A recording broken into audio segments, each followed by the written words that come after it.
रात का पिछला पहर और अरहम अकेला वीरान गांव की सड़क पर। हर झूठ, हर छिपी हुई हकीकत आज उसे ढूंढ निकालेगी।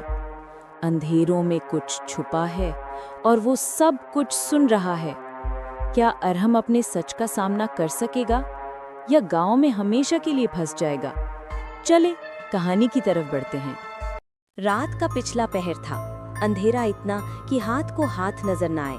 आसमान बादलों से भरा, हवा में नमी और जंगल के बीच से गुजरती एक टूटी सड़क। अरहम, एक 22 साला नौजवान, अपनी मोटरसाइकिल पर अपने दोस्त के घर से वापस आ रहा था। मोबाइल की बैटरी खत्म और सड़क पूरी वीरान। चलते चलते अचानक उसकी बाइक ने झटका लिया, फिर बंद हो गई। अरहम, ओ यार नहीं, अब भी नहीं। उसने बार बार कोशिश की मगर इंजन बिल्कुल डेड। फिर अचानक पीछे से घंटी की हल्की सी आवाज आई। अरहम पलटा। जंगल की दरारों में अंधेरा ही अंधेरा था। फिर एक और घंटी, मगर इस बार करीब। सामने धुंध में से एक टूटी लकड़ी की तख्ती उभरी। गांव खामोशपुर, 1952 से तर्कशुदा। अरहम ने दिल पर हाथ रखा। यहाँ गांव भी है, मुझे तो कभी नजर नहीं आया। सिर्फ 2 घर, टूटी खिड़कियां, मिट्टी के दिए और हर तरफ मिट्टी की बेजान गुड़ियां घिरे पड़े। गांव मुकम्मल डेड, मगर घंटी अब भी बज रही थी। अरहम एक खाली घर में दाखिल हुआ। शायद फोन चार्ज करने का सॉकेट मिल जाए। घर अंदर से सरप्राइजिंगली साफ था, जैसे कोई आज ही यहाँ रहा हो। फिर वो रुक गया। दीवार पर एक बच्चे की तस्वीर लगी थी।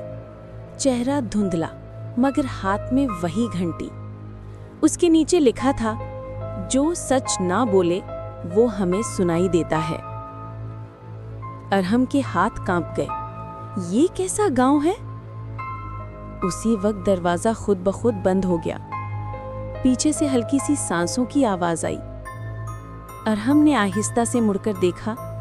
एक छोटा बच्चा, शायद 7-8 साल का, पुराने कपड़े, पीला चेहरा और हाथ में वही घंटी।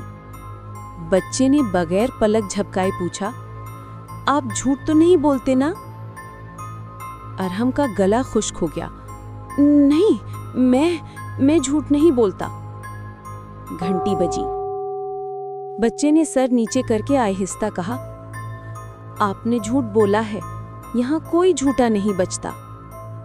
अरहम पीछे हटने लगा। बच्चा धीरे से हंसा। पूरा गांव इस हंसी से लरज उठा। घर की रोशनी एकदम तेज हुई। सब घड़ियां, सब खिड़कियां, सब दरवाजे खुद से खुलने लगे। दीवार पर तस्वीरें अब साफ थीं। हर तस्वीर में कोई शख्स झूठ बोलते पकड़ा गया था और अगली तस्वीर में वो शख्स लापता। एक किताब मेज पर खुद खुली। उस पर लिखा था, 1952 में इस गांव में वबा आई, लेकिन सरदार ने सबको झूठ बोलकर छुपाया।